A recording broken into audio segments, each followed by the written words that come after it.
Hypertension, also known as high blood pressure, is a common condition that affects millions of people worldwide. But what exactly is hypertension, and how can you lower your blood pressure? In this video, we will provide an overview of hypertension, including its symptoms, causes, and treatment options. We'll also share some tips on how to lower your blood pressure naturally. So, if you're ready to take control of your health and learn how to keep your blood pressure at healthy levels, then keep watching. Blood pressure is the force of blood pushing against the inside walls of arteries.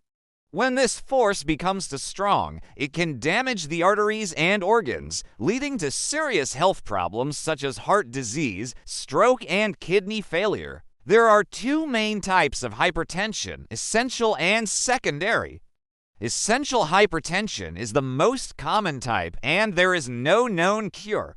However, there are many things you can do to help lower your blood pressure and reduce your risk of complications. These include eating a balanced diet, getting regular exercise, maintaining a healthy weight, and managing stress. If you have hypertension, it's important to see your doctor for treatment. They may prescribe medication to help lower your blood pressure in addition to lifestyle changes. Don't hesitate to ask your doctor any questions you may have about hypertension or your treatment plan.